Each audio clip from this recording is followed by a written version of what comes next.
Welcome to TC Tiahui Talks.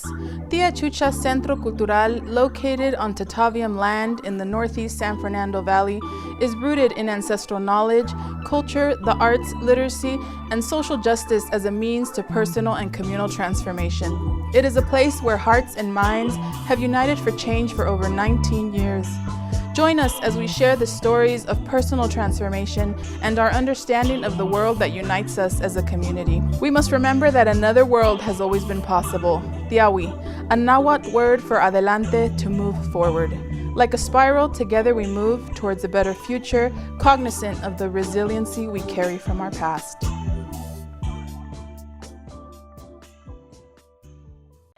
Hello everyone, welcome to another episode of Tiahui Talks. My name is Andrea and I'll be one of your hosts today.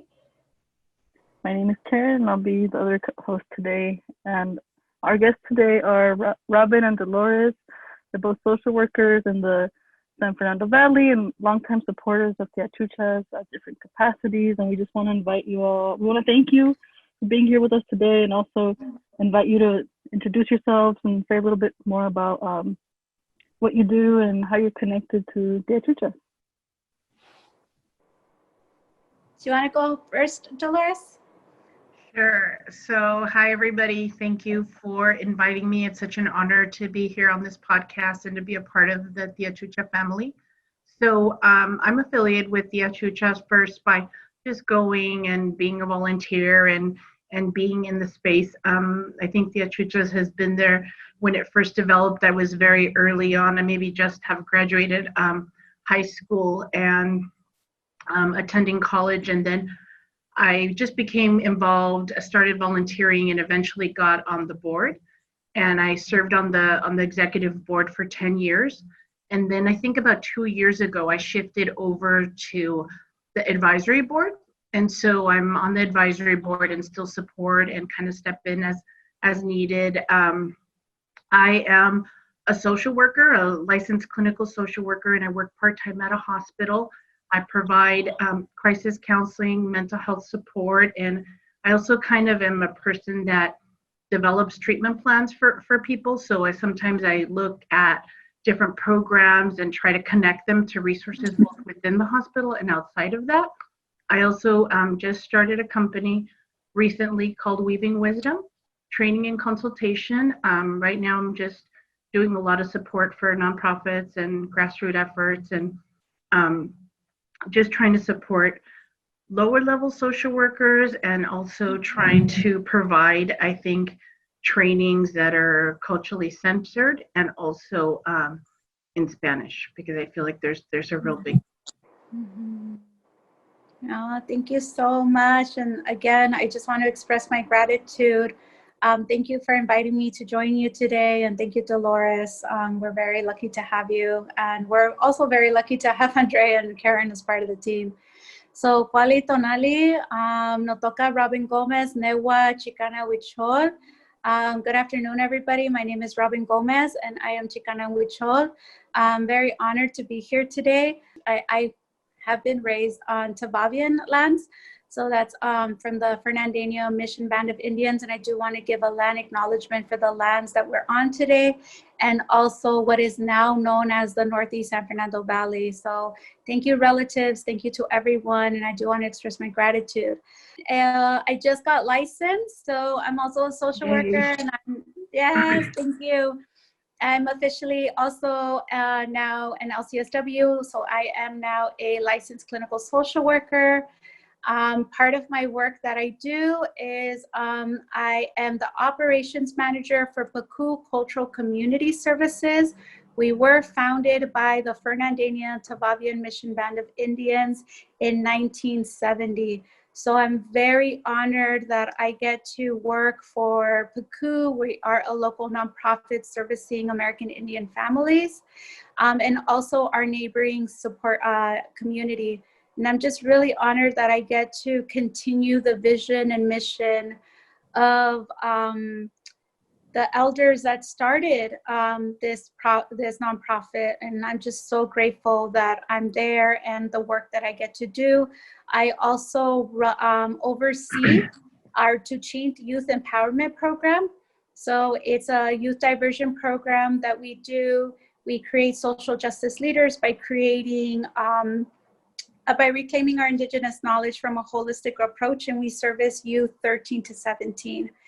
I'm also the MSW field instructor for Tiahuichas. I oversee our MSWs that are collecting hours for them to through grad school. And I'm also the board president for Tiahuichas Centro Cultural. So part of my involvement with the Tiahuichas came very early on when I was a youth. I was very honored that I got to meet Trini and Luis.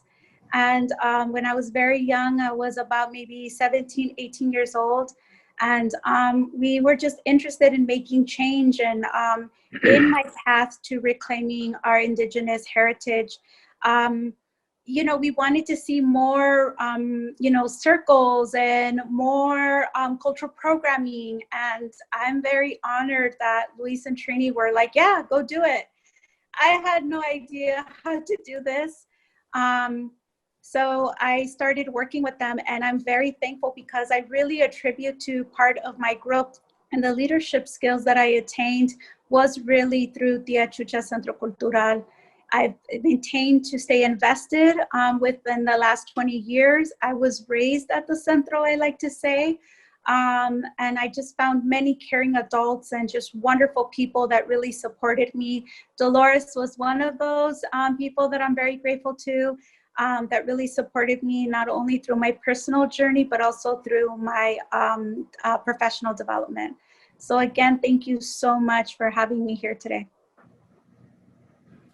Thank you both. Well, we obviously have some very accomplished professionals here. And that's exactly why Karen and I wanted to talk to you both, because of your strong connection to Tiahuichas, but also because we know the long history of work you've done in our community, and we really wanted to talk about your work, but also what knowledge you could share to others during this time, which seems to be so wild. And I think everyone started off the year like any other year with their own personal goals, and also thinking, at least personally, I guess I can say I was thinking, okay, what's this year going to be? It's going to be amazing. It's going to be a mystery like any other, right? And there's going to be a lot of new things happening, but I don't think anyone expected this. And I guess that's what we're here to talk about today. I wanted to know how you both are feeling personally. How's it been for you since March, since the stay-at-home orders? And also, other than COVID, the social uprisings too. And I mean, that's been going on since before the pandemic, but I think now the world is moving faster and acknowledging more of these issues. So I wanted to know how you guys are doing. Do you want to go, Dolores? Sure. So I kind of feel like it's been a little bit of a roller coaster. Honestly, I think that COVID is really interesting because I think I've heard a lot of people say like, oh, 2020 kind of attributed to the year COVID kind of did all these things. And in a way, I disagree in some sense, because I think a lot of things, what happened is it took the veil off, right? So it kind of highlighted and it's exasperating things that are already happening. And obviously it impacts mental health, but in a way, some of these things kind of already existed. And some of the challenges that I had or other people have are balancing all these roles, right? And like this capitalistic society and us not having time and always being challenged in terms of, you know, so many people that don't have a living wage, right? Don't have the ability to work or to have the ability to really provide for themselves and for their families. That was always there. But like with COVID and these challenges that COVID brings, either the isolation, the childcare issues, the access to healthcare, the access to, you know, mental health, or even the challenges in doing all those roles, you know, within the COVID with now a pandemic, that I think is just highlighting and stressing it out more. And in some ways, you know, we always have to adapt to change. So we're all, you know, that's where our coping skills, our maladaptive coping skills come in. But in other ways, I've seen it's taken me some insight and some growth. And in fact, I've had some conversations with Robin, who is also a great hermana of mine too, like in terms of developing our own resiliency and reflecting and saying, like, I'm grateful for COVID because in some ways it helped me to kind of slow down and to be still, which is something that I don't think I had in my life as much. And and in some ways, yes, I've had to work less and I've had to change my whole life, but those are all things that I wanted. I love spending time with my kids and my family and people close to me, and doing some of that. Obviously not in these circumstances. I wish it was under my terms, like nobody's forcing me to stay home. I want to choose to stay home. But either way, at the end of the day, like there's been a lot of beauty in that too. And there's been beauty, in seeing us be able to recognize, acknowledge, and address some real social issues and injustices that have been there for such a long time, like this uprising. That has been a long time coming, and that's just a little. I want Robin to contribute a little. Thank you, Dolores. Yeah, I absolutely agree. For me personally, the way I kind of describe when I think about the pandemic, I think about a shift. So it was just really adjusting and aligning. And, I really feel that within the multiple roles that I play within the community and how I spend my time, I found myself every weekend, there was an event, every weekend there was a meeting, there was always something going on. And then with the pandemic and COVID, it was just like a shutdown. And I really felt like, in the best way that I like to perceive this, is kind of thinking as Mother Earth giving you a timeout, like saying, all right, sit home, this is a timeout. And I think about that analogy. So with that being said, I really felt like it really called for a time where, as Dolores mentioned, is that we live in this Western society, in this capitalist society, where we have the busy minds. We're always being told that the way we're going to achieve happiness is by buying items, buying things. You need the latest this to be happy. You need to buy the latest product. You need to bring productivity. A lot of people tend to believe that their worth is based on productivity and grades. And this really took us for a shift to go inward, an opportunity to really go inside and really reflect, really think about what's important to us.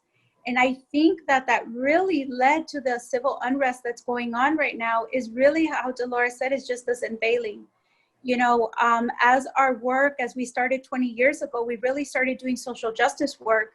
And we really started doing a lot of this work to address awareness about, inequalities and the things that were already happening in our community. And I just really feel like that was that unveiling. Especially with our current administration. I constantly hear people saying, how is this happening? And I'm like, well, a lot of these things have really been happening since 1942 and 1992 with the arrival of Christopher Columbus onto this continent. A lot of these practices were really used, especially the administration using the way to disrupt families and to separate families. That's a tactic that they've been doing for so long. So this unveiling, this being forced to sit down, to be still, and to really look around our surroundings and really reflect on how I connect to those and how those are connecting to the ones that we love. I feel like that's what it did. And at the same time, it really, as service providers, right, and also as a community, shift our thinking of how to stay connected, but also physically distant, and rethinking, reimagining our programs, rethinking about how to provide services, how to do things virtually, how do we continue and provide containment, because we know that the arts is healing, we know that these things are healing, but unfortunately, because of the dominant view world, a lot of the times it's seen as alternative healing. So those are some of those things that I feel has really helped us to kind of move that shift and reimagine and really force us to think how we really can do things and the things that would really be in benefit of our community. And just as a final thought, I don't think there is a going back.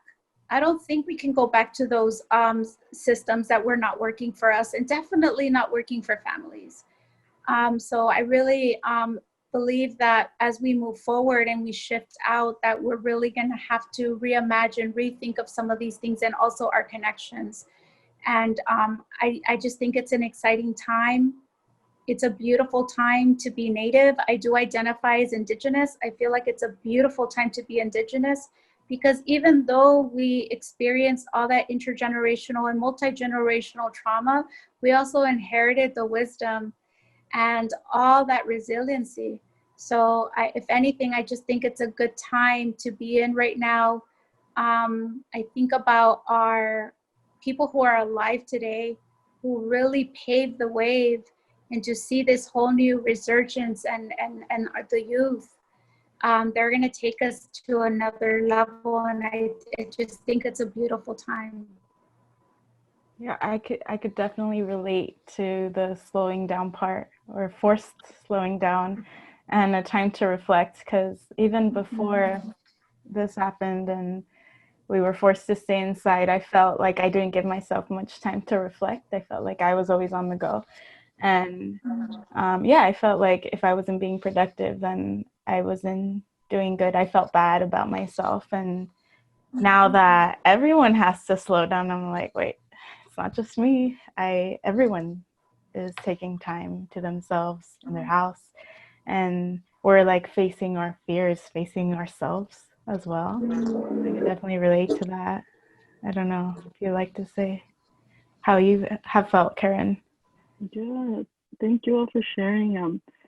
I think it's really beautiful to, like you, Dolores, and Robin mentioned, like that to think of the pandemic as an opportunity for creativity and growth and slowing down. And I agree. I don't think there is a going back, or that we should, or that I want that. I don't want a going back personally, and I feel like I have also slowed down, and I agree with you.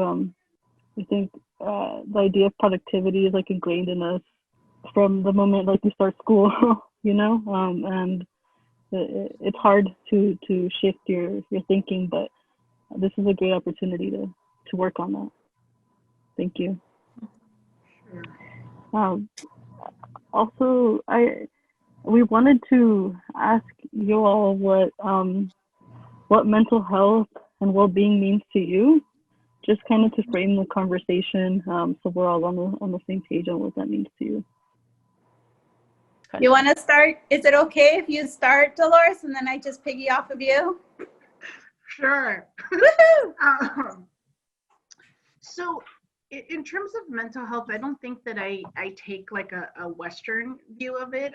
Even though I practice here and in some, ways really work within the Western model. That's kind of one of the reasons why I have always done so much outside work and volunteered and supported efforts, and finally put a name on something I've been doing for a while, the Weaving Wisdom, is because I take much more like a holistic view on things, on mental health. And I don't look at it as like a deficit base, like what do we need to do to prevent this person, or what do we need to do because this person is already having mental health problems.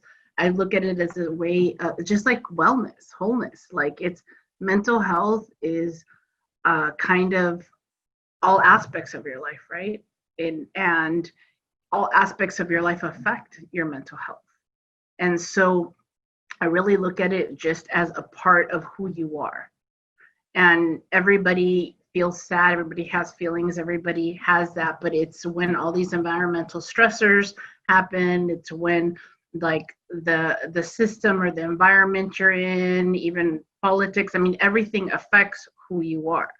And so I look at it very much like a person in the environment, but also recognizing that in terms of how to heal, I don't look at it as traditional versus untraditional. I feel like everybody has a healing journey and a path. And some of that sometimes includes, maybe talk therapy, depending on the issue, maybe, medication as well, but it's not limited to that at all.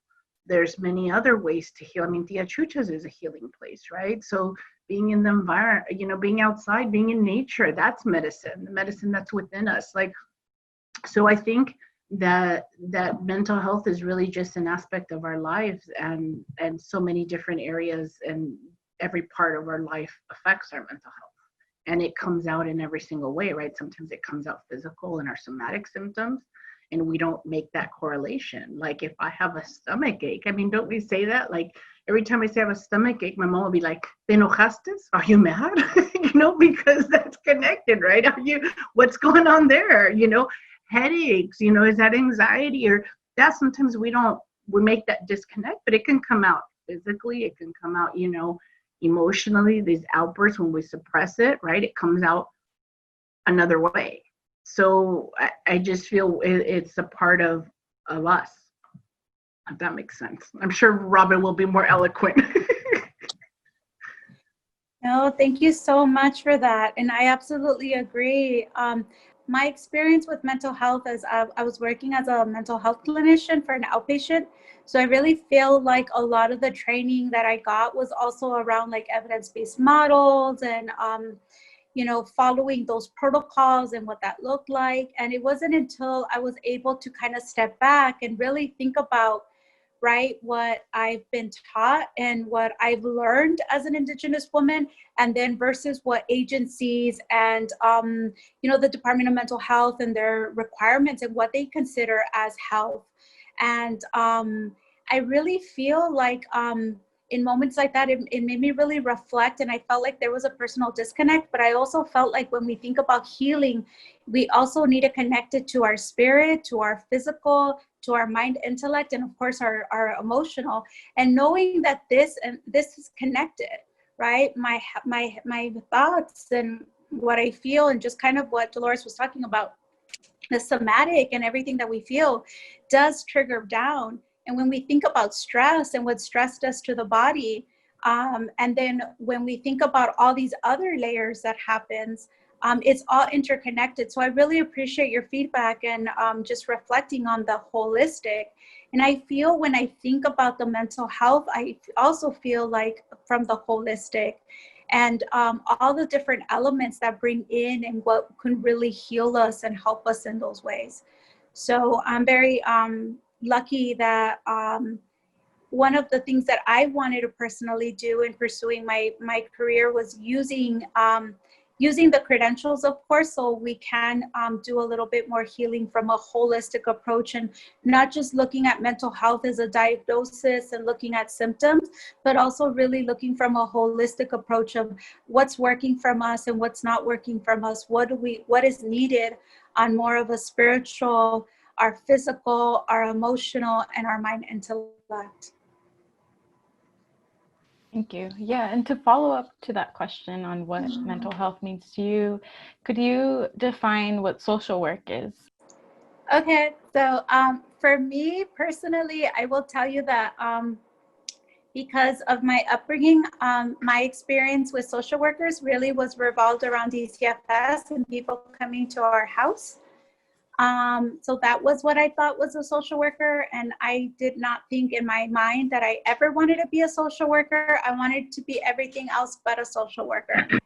And it wasn't until I found myself, education is really important to me. And I found that it wasn't just education. In order to achieve education or just to stay retainment in school, you needed to be healthy, you needed to have housing, you needed to have what we now know as Maslow's hierarchy of needs, which I just found out, by the way, is actually Indigenous knowledge that was based on that. So I was really blown away by that, because those interconnected of Indigenous ideology and philosophies that I was already looking to connect and integrate were already kind of somehow following along in my path.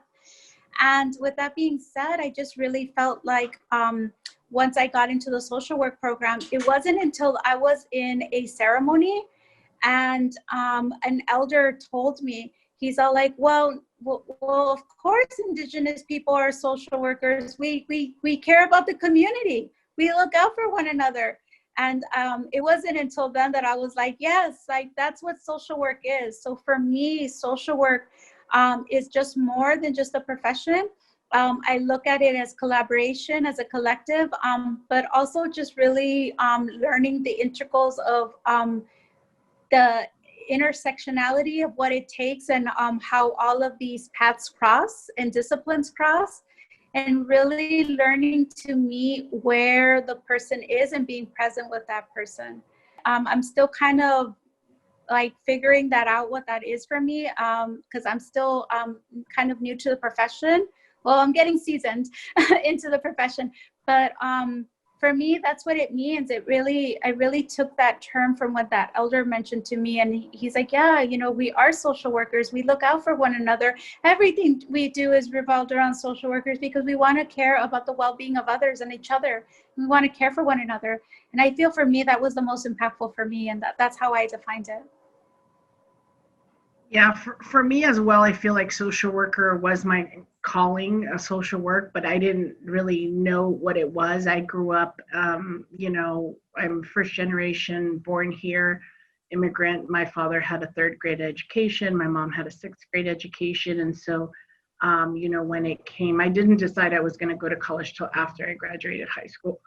So, not, first generation college grad too. I really felt like I wanted to do something to give a voice, right? To give a voice to communities like the ones I grew up with, but also to have like a different life, right? To have options, because both of my parents, my father was a mechanic, my mother was in housekeeping, even though she ended up eventually like working at a hospital and getting a little bit better pay. But there were jobs that I knew that if they broke their arm or something happened, or, if they had any physical disability, they couldn't continue. And, we struggled at times. So I kind of wanted something that gave me some kind of job security, but also that I felt good about, that aligned with my values and aligned with what I wanted, and to give me, an outlet, because I was rebellious in some teenage years, but also wanted to be able to really talk and make change happen. So that kind of led me to social work, even though I didn't know what it was. But what I loved about social work, and what I still do, is that it's so broad, right? So it can work in the individual level in terms of like just direct mental health. It can work on the middle level, the meso, which is in the community level, or in the larger level, like looking at societal stuff. And so, social work, I know that sometimes there's like a stereotype of only DCFS workers or just this, but really social workers are everywhere. They're in schools, in hospitals, in community agencies, in, politicians, they're lobbying, they're everywhere. And so there's a lot of flexibility in the field, but true social workers, I think recently there's been a little bit of a shift, but I mean, true social work is rooted in social justice. Yeah, I like what you said, Robin, about it being supporting your community. That's what a social worker is, right? And I also never thought of my own work or anybody's work at the Achuchas as being social work, but as you've mentioned before, it's macro social work. And we do work with families. We we outreach to our community to see what they need. How can we better the lives of the folks that we work with? So thank you both. Sure. And it's also part of the healing journey. I mean, if you put a label on it, you say it's preventative, like the art and the music and the outlet. Who's to say that that's not an outlet, and that a person's life isn't changed, their trajectory of their life isn't changed by having this outlet and finding it so early on? So I imagine that you both work with a lot of folks, with our community, with a lot of families, youth, right? What shift have you seen in our community, or the folks that you interact with during this time because of the pandemic, or the social uprisings, or even the fires now? There's so much going on recently. I think that, like I said, some of the problems that people have, or that folks have been exasperated. So one of the things is like, so if someone is in a bad situation or toxic situation, or in a family life that's abusive or something, that is there's no outlet. There's less way to get away. There's more isolation. I think that the vulnerable populations are the ones that are really impacted even more. That's what I've noticed. It's like, all the essential workers who are still working, like the elderly. I feel like the elderly and the children are ones that are really being impacted. Not only in the kids that are out there, but like all these school-age children that don't have that social emotional outlet, right? And are brand new, even if, to this new learning world and to being home. And I feel like it has impacted not only people, but also services. Even though some organizations have been really imaginative about, okay, we're going to just do things online. I mean, there are programs that are not providing the same level of care that they would have before. Yeah, one of the things that I'm seeing is a lot of definitely the isolation, anxiety, uncertainty, feelings of hopelessness. So we have a lot of people, especially youth. We have a lot of youth that want to be out in the streets and want to go protest, but that they can't because their parents won't let them. And of course, so finding different ways. And it's been really nice to support youth and other individuals that want to give back, that want to do something, but aren't able to do a lot. I also feel that our vulnerable populations are the ones that are definitely been impacted. And I also feel like that was also used as a tactic by our administration. They knew that this was going to impact communities of color. They knew that it was going to impact vulnerability populations, and this is part of why some of these things are happening and where that is. So, for example, when we think about COVID has really been impacting people of color.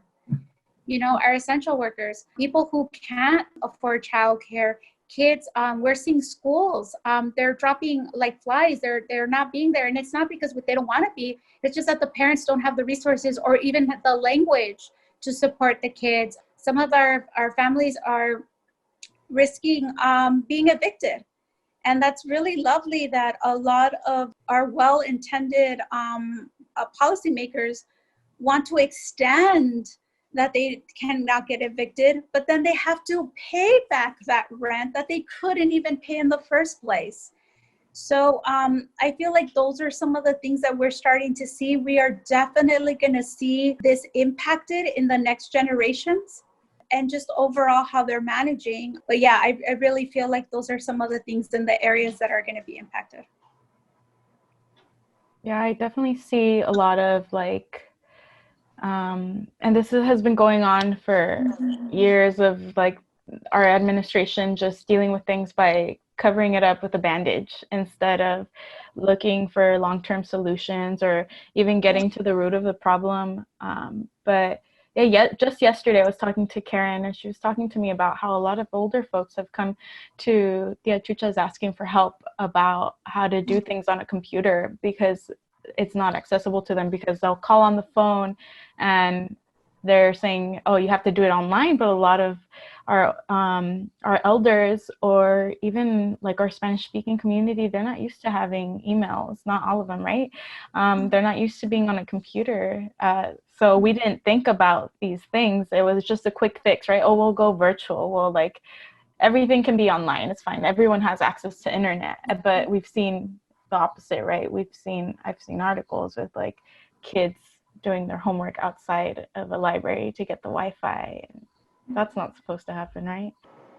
No, it really is showing just the disadvantage. And I think, again, the communities of color are the ones that are really being impacted by everything, by all of this. And it's highlighting the fact of that gap, right? The access and the resources.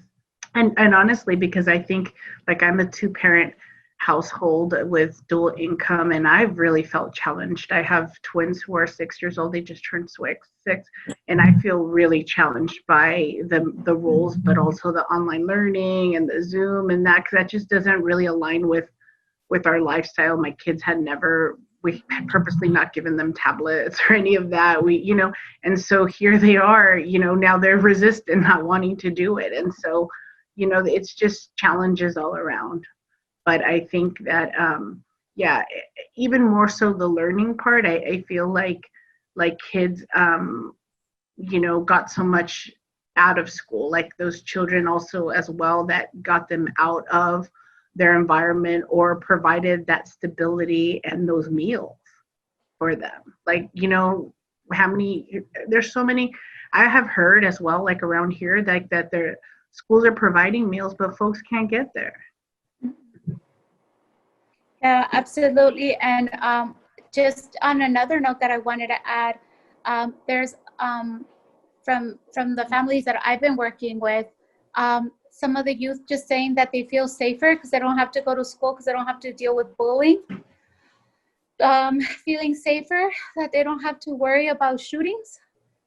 That one for me was the one that really got to me. At least I know I'm going to be safe and someone's not going to try to shoot me at school. And I was like, wow, I was very taken back when I heard those comments, and just what they're feeling.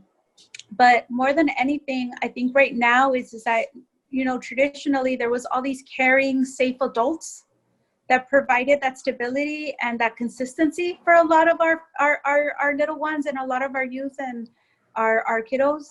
And now we don't have that anymore. And not only, but I feel for ourselves as adults, the containment and the predictability and the consistency of, I woke up every morning, I went to bed at this time, and I went into an office and I went into a space and I connected with these people. We no longer have that either. So I think definitely it's been impacted, and we definitely have all been impacted in some way. And, our kids are watching us. They're really just watching us. I think about those things and how we can, again, going back to how we could stay emotionally connected, how we could still stay connected, but yet physically distant. But yet, how do we find and how do we bridge that connection? And how do we maintain those relationships that are so vital and key in supporting us to get through this? Yeah, everyone's routines have definitely been disrupted and changed and continuously adapting. You all kind of already touched on this a little bit. We were going to ask about the shift to virtual learning and working remote, and I don't know if there's anything else y'all want to add about that. Maybe how that's been going for you personally, and like how do you find balance? Y'all both do a lot for the community, and now you all have your kids at home as well. So, how has that been for you all personally? For me, I think I'm in a better place than I was in the beginning of it. At the beginning, I felt like I was really having growing pains and adjusting and having to do it. But at the same time, like if you would have told me I have to adjust my whole lifestyle and our work schedules and everything, to accommodate this, I probably would have thought it wasn't possible. But it is. Everything is possible, right? We change when we're forced to, or with motivation, and and in this situation, it was a little bit of both for me. But I think I've been able to recognize some of the gratitude and also like just be present and give into the moment. I think for me, it's really provided some time where I can do more things. I always kind of, because I have twins of the same age, so same developmental need, I always kind of feel like I'm in school, like in preschool. So we do things. So it's like, okay, let's go pick oranges. Let's make orange juice. Let's take turns. So it's always, I'm always doing a group activity anyways. So I think for me, I've just been able to lean into that a little bit more. Like, we're home, we're here, let's enjoy some time. My mom lives with me. I'm like, let's make some great dishes, some tortillas de harina. Like, we have the day, we have this, let's enjoy this time. Let's, do that. So I've been able to enjoy some of that, but also sit there and be creative and align, and find fun and do stuff. We watch movies outside. We used to go to the drive-in, so we, do things here at home and just really kind of reconnect, even though we've never left, but just a deeper connection within ourselves. So that has had, but then there's other days that are really bumpy, right? Where it's like all these different roles. I've given, for the part-time job that I have, I had been given the option to work at home, and I chose not to. And everybody went for that. They were like, I think people thought I was crazy not to do that. But for me, it's like my home is my home. And I just didn't feel like it was fair to make everyone else accommodate, for me and have to take up space here in the house and, everybody quiet and just because I would need a certain work environment that would be very challenging. So I chose not to. I chose not to work at home. I chose to continue going to the office.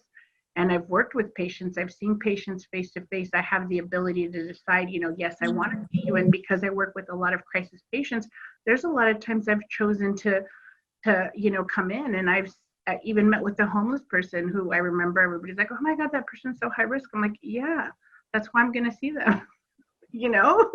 and I just take the precautions I can. I can do my best, right? And thankfully I've been safe, I've been healthy, and all my family has too. So it's been an interesting, challenge and balance. Thank you so much, Dolores, for sharing that. I also feel similar to Dolores. When I've had those opportunities, of course, with COVID and restrictions and all those other things, in the beginning, it was very shift just because right when the pandemic happened, I already knew I was going to transition jobs. I was already looking to move out of my current job and then move into the job that I now have. It just so happened that I did all of that during the pandemic. So it was also coming into the new space and learning about my new role and my new job. I just started with Baku in April. So and I gave my 2-week notice in March for my other job. So I really came in the cusp of that. And we have a wonderful team because they really worked everything around and shift everything virtually.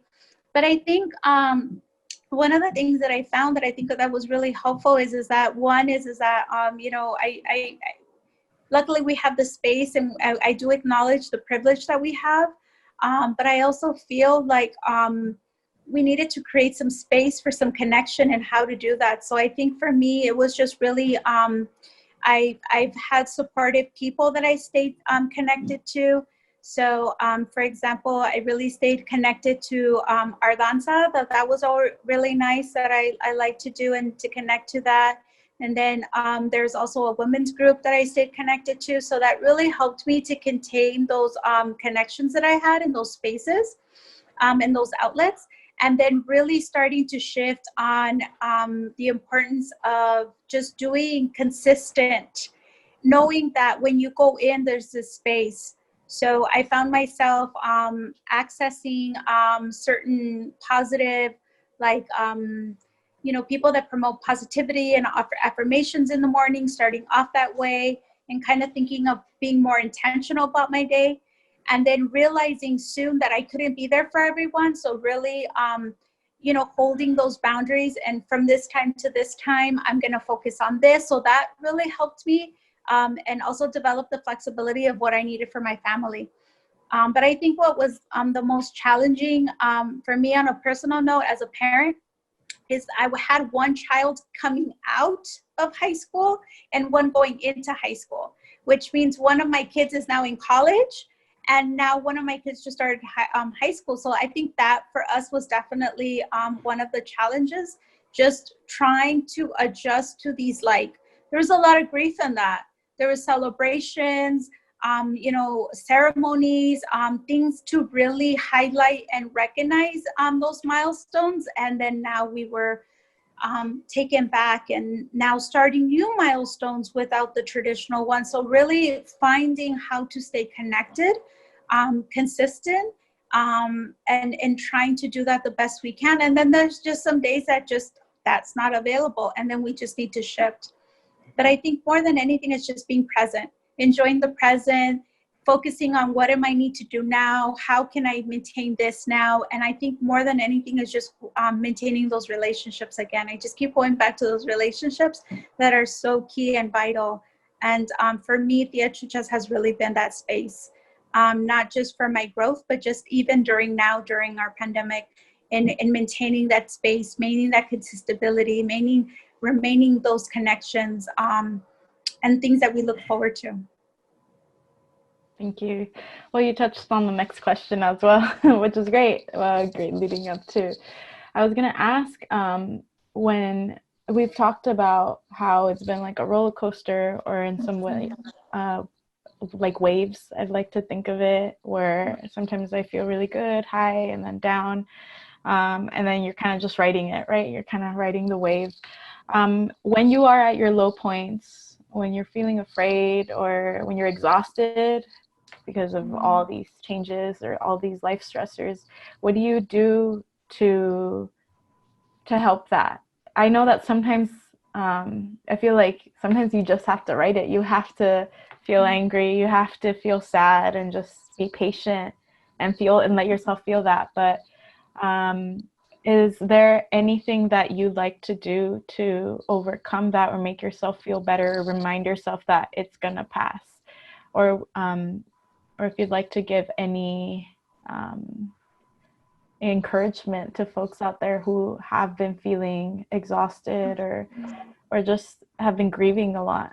There's a lot, right? There's a lot of emotions: grieving, anger, sadness, depression, anxiety. Absolutely. Yeah. Do you want to start, Dolores?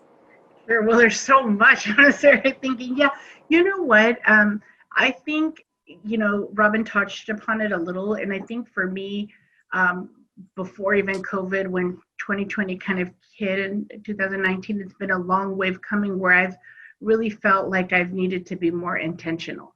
Like I kind of was describing to somebody that sometimes I feel my life is like de panzazo, like that turn. You just kind of roll with it, you kind of figure things out as you go. And, I have a lot of control in that, and sitting there saying like, okay, I'm going to be intentional in my everyday, but also in my efforts and what I support, in terms of saying, okay, what am I going to do? And how that looks at. And I've realized that the more I'm clear about what I want to do and who I am, and, what I need as well, the more I fill my cup, the more I have to give. And I remind myself, like, I have resiliency, like the medicine's within me. I try to find ways to ground myself. And, whether that's like burning some sage, whether that's being in ceremony, for me, it's always like so many times if you shift your environment, if you're indoors and you go outdoors, I mean, that in itself will, for me, always improve my mood. And sometimes, and it depends on what's happening, right? So when I work with patients, I always sit there and say, let's create a toolbox for you. Okay, there's not one fix for anything. It's depending on what you feel and what you need and what may match the emotion, right? If you're, feeling despair, it's much different than feeling, just a little bit of sadness. So that goes for us too. So sometimes my kids are my medicine, right? And it's just tuning in that, reflecting them, looking at the world through their eyes. Sometimes it's, my partner being with my husband, or my mom, or my family.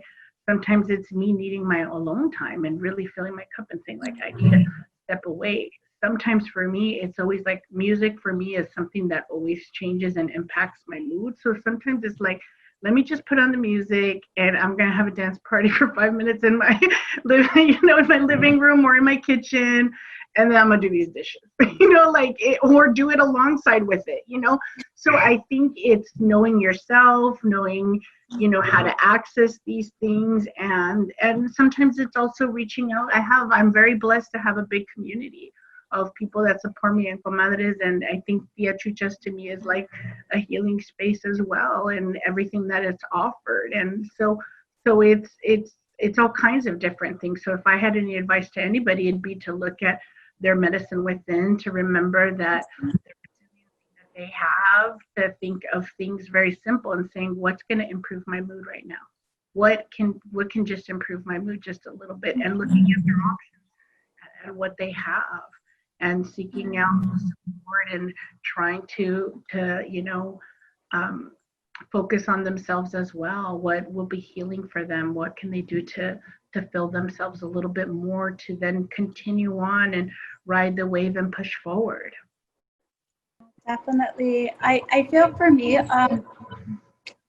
because I truly believe that I'm a part of a collective. I feel like I'm part of something more than just myself, but I also am very honored and blessed for people believing in me and seeing and recognizing something in me, and knowing that I bring that connection to others, and knowing that I'm not alone in that way. But there are those moments where you hit that, where you feel really down, and you just hit the despair, and you hit that hopelessness, especially with things that we constantly keep seeing in TV, on the news, through social media. There's been times where I've even have to shut it and go in a quiet space and just ask myself, what is the lesson? But it's interesting because what I have heard as mindfulness, I think of prayer. So I really like to pray a lot. I like to sit with my altar a lot, attending to it, being in connectivity. That is something that has always really helped me. There's times where I've had like challenging sessions with clients, and then I do a prayer, or I sing, or I do something because I feel like I want to offer them, but then also replenish, just kind of what Dolores was saying, replenish the cup, right? Finding those ways, whether it's being outside in nature and just getting 5 minutes, or putting my feet on the floor, or just really connecting to, to my spirit and asking myself. But I think what's really helped me personally, and I'm actually very happy to be a part of, is I really appreciate all the organizations that have been providing free online, Facebook Live, Instagram Live, all these different talks, and have been putting on consistent programming. I think that's really been helpful. I really appreciate the Indigenous Circle of Wellness and the wellness programming that they've done. I'm very honored that through Baku and the Indigenous Circle of Wellness, we had a series. And attending those really helped not just me understand myself, but then also how I can give to the greater community. And then also the things that we've been doing at the Achuchas. For example, some of the drumming, the art sketching, all those things have been really incredible. I love them. I love when I get my little notification, the Achuchas is going live, and I'm like, yes. And I just get to hear different things that are going on, the poetry or the singing, whatever it might be that's going on. I feel it's really been consistent. And also advocating as for our agency for Baku, in terms of doing what we call the Baku Party Hour. So it's been consistent every 2 weeks. We meet and we put something on for the community, and we just have laughs, whether it's been bingo. Lately, we've been doing different things around the census, having fun events around that. We had a virtual live powwow. So it's all these different things that I feel for me that have provided that connectivity, that ability to know that we're bigger, and how to connect, even though it's, again, in a distant way, I think has been really neat and has really supported to ground me. And I'm just really grateful that I've been able to share a little bit of the knowledge that I know, because I'm a life learner, on what that looks like.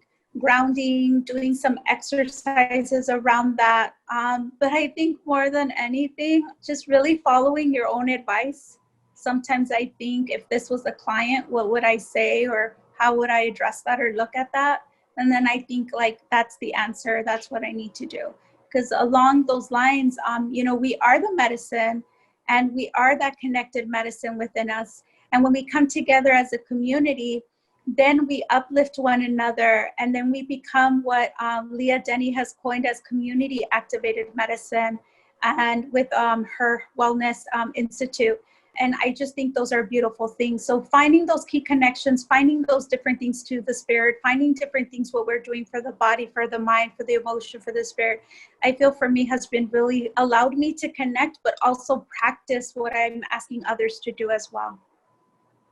I feel like we've gone full circle with talking about, like, what we were mentioning in the beginning of finding mental health being all aspects of life and finding that balance. And now I feel like I'm hearing this stuff again with filling our cup, right? Maybe taking paying attention to our spiritual side, what we need in that aspect, or what we need on the physical health side, what do we need to eat, or who do we need to talk to, and just filling our cup in that way. I love that imagery of just like, what do I need, what water, like how am I going to fill it? Yeah, because Um, I can't give to you if I don't have anything. And sometimes that happens. We deplete ourselves, but then we don't give that. So right, that take and pull, that give, that balance. Yeah. And I think of reciprocate. So yeah, so I would definitely think about that. Yeah. And also going back to just how you also mentioned this, Robin, about looking within ourselves instead of thinking that the answers are beyond us. And I think that's important to take in mind. I think often we hope that people will save us or they'll give us answers, but really, I think just having social support or having that friend or family member to talk to someone else who's going to ask you basically the same thing. Well, what do you want? What have you been missing? And you're going to answer yourself what you need. So thank you. You also brought up Baku and the Indigenous Wellness Circle. So we wanted to ask, what resources are there out there for folks, whether that's organizations like the Achuchas and Baku or websites, helplines.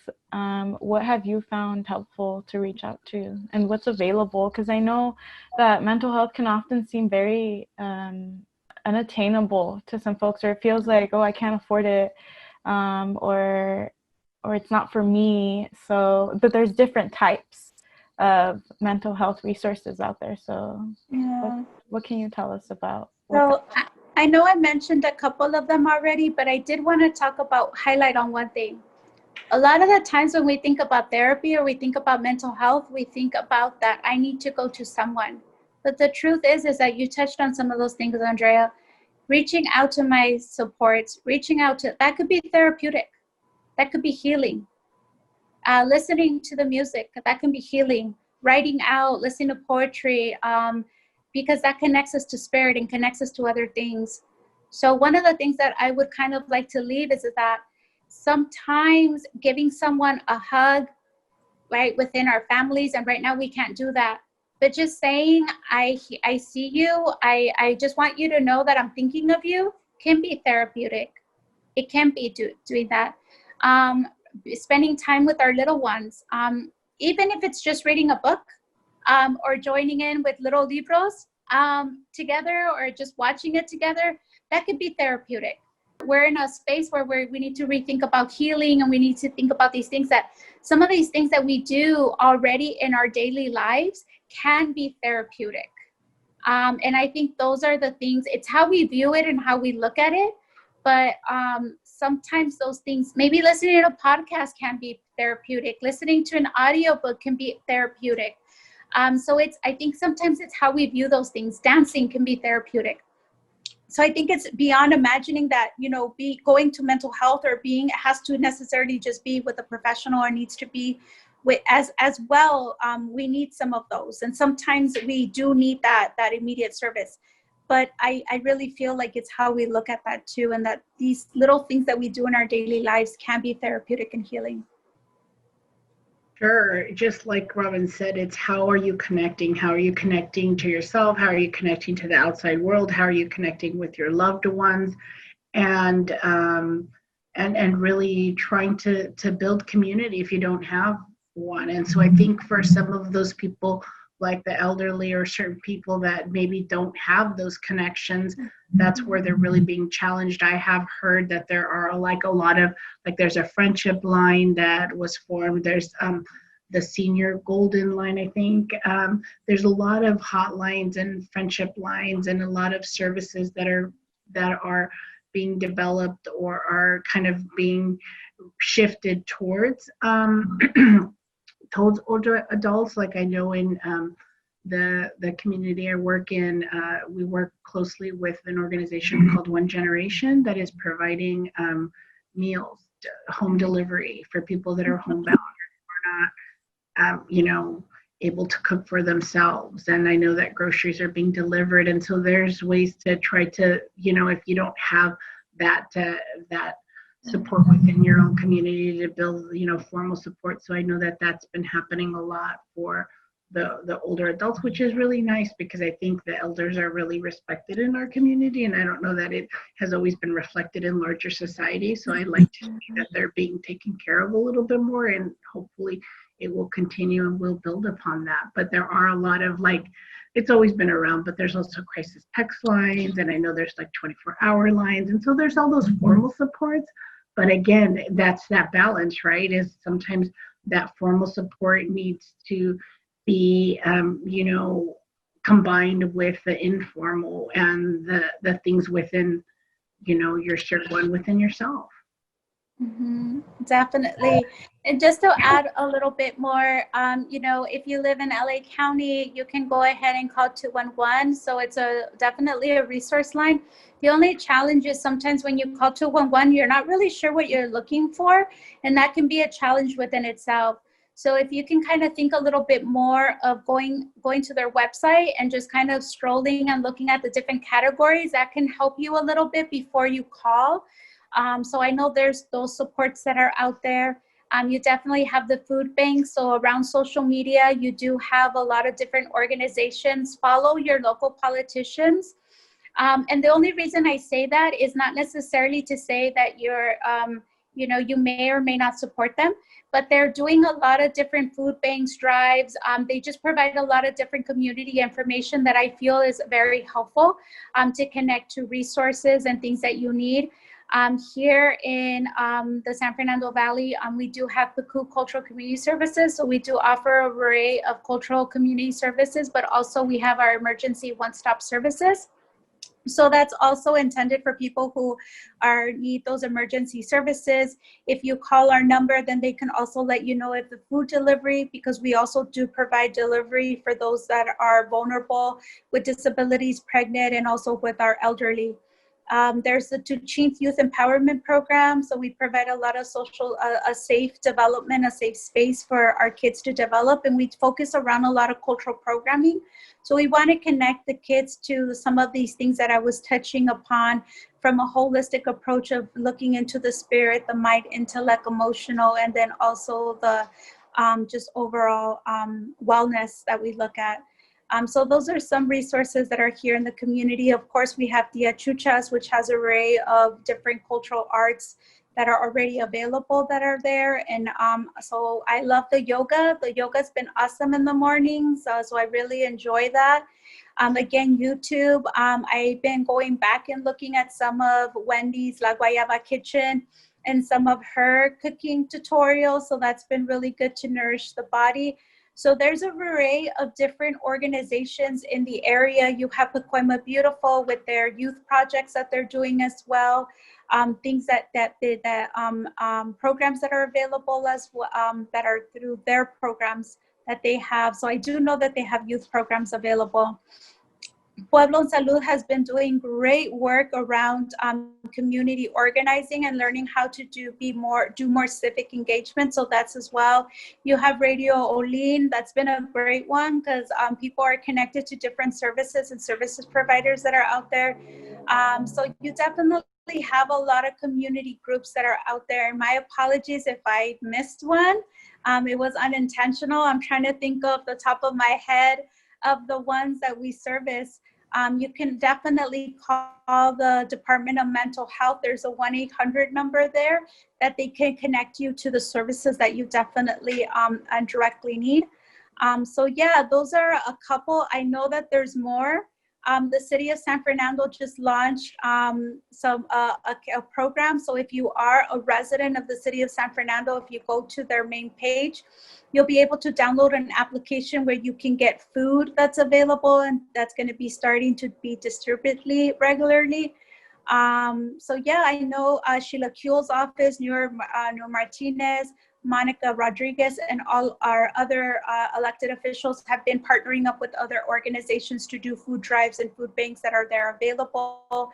So there's definitely services that are out there that we can connect to.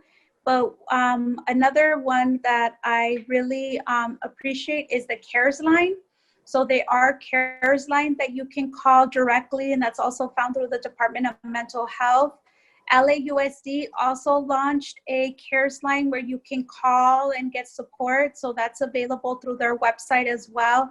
And then, of course, one that I've been utilizing personally has been through the Her Wellness Institute. They're a nonprofit based out of Milwaukee. So they also have a CARES line that I personally have used. And of course, that they have a lot of programming that I've been a part of as part of my wellness. So those are just to mention a few. My apologies, because I'm pretty sure I forgot some because there's so many. But there's a lot of great programs out there. I definitely invite you to reach out to us. I'm pretty sure we can connect you to somewhere. But you know, we really do hope to be here for the community as a source and support. Thank you. That was a lot of resources, and we're gonna do our best to link them all in the description for the podcast. And if you remember any, you can always send them to us, and we can make sure to add them to the description. So thank you so much. And we definitely have the Women's Resource Clinic that was founded here in the Northeast San Fernando Valley, and they have consistent Sunday and they Wednesday meetings that they just started, co-ed meetings that are available as well. They really there, especially advocating rights of women and children, and they're a domestic violence advocacy group. So yes, we have tons that are there that I said, but yeah, I just, you know, there's so many resources out there right now. Thank you for sharing. And of course, you had mentioned, though, that you hope to be a resource as well. I feel like already just talking to us and sharing is already a huge help. Like you said, hearing podcasts is sometimes very therapeutic. I feel more relaxed than when we first started. I don't know about you guys. We were talking about how we were a little nervous, but that just comes to show how much of an impact social support has on people's mental health and how you're feeling just connecting to people, even if it's virtually. It makes a difference. So thank you so much for being here. I don't know if Karen would like to add. I was just gonna invite you all for any closing thoughts.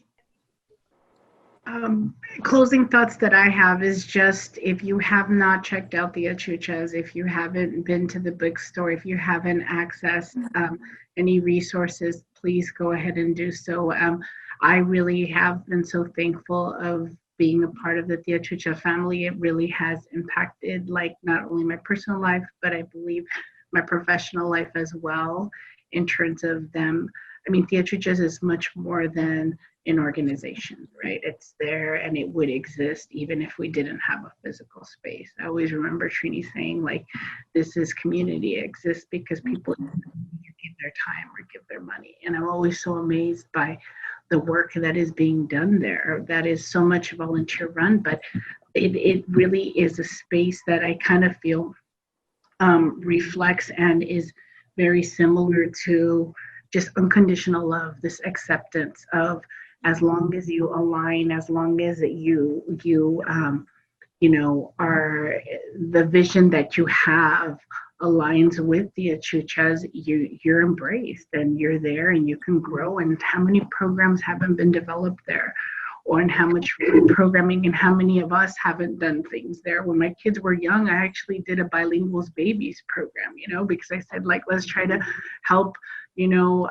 family literacy, and why not do it? And, you know, I did that for a little bit, and that's just one example, but I just feel like the Achuchas has existed and continues to exist because it is so meaningful and it's needed. And I always feel like I wish more people had access to it or knew about it, and you know, just want to give that, it's like, encouragement for people to utilize it and have that space. So many people are connected. We joke and we say Tiachucha for life, right? You never leave Tiachuchas. And the reason why is because you go and for some individuals that maybe don't have other people around them that are like-minded, or didn't have that outlet, or are trying to find their own identity, or feeling accepted, or, have their own views, maybe are not similar to other people around them or identify as indigenous, or trying to discover and explore, like understand a little bit more their identity. Like Tiahuicha does all of that, right? And it does it in such an accepting way at your own pace, right? It's therapy for all of us. And so, just really want to encourage people to check it out. And now that we're living in a virtual world, you can access a lot of the services anywhere. Definitely. I just want to express my gratitude. Thank you, Dolores. I know that you've definitely been a treasure for us and everyone. I'm just extremely grateful. I think one of the things that's really helped me is just reflecting a lot on my gratitude. I think I'm just really lucky and blessed, and I just keep telling myself that I'm so lucky and blessed. I'm lucky and blessed that I found this space. I'm very lucky that I've seen my own growth and my own transformation as being a part of the Achuchas. But more than anything, I mean, the space is open, it's available. Come in, ask questions. There's so much, I feel like Dolores really summed it up really nicely, but really is a community, and it's open to all the community. And we hope to continue having it that way and available to everyone. So I just want to say thank you again for inviting me, allowing me to share the little bit of knowledge that I know as a life learner. But more importantly, I'm just really grateful to the space and everything that's provided to the space and for the community. I think it's definitely something that we need right now. Yeah, thank you all. We really appreciate you all being here today. And it's always one of my favorite parts to hear how folks got connected to the Achuchas or why they continue to stay connected. So thank you for sharing that with me, with us today here. Yes, thank you. And well, we hope to continue the conversation. I don't think this is one that ends, right? It doesn't end once the pandemic's over. It doesn't end once the uprising is over. It's not going to be over, right? We're always fighting towards justice and towards we're helping, like you said, Robin, we're there to support our community. So the conversation never stops. Thank you so much. And yeah, we'll see you guys soon.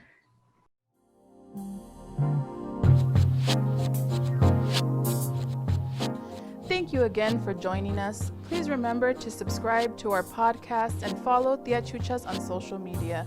Please support our online bookstore. You can find the links in our podcast bio. Stay safe, stay creative.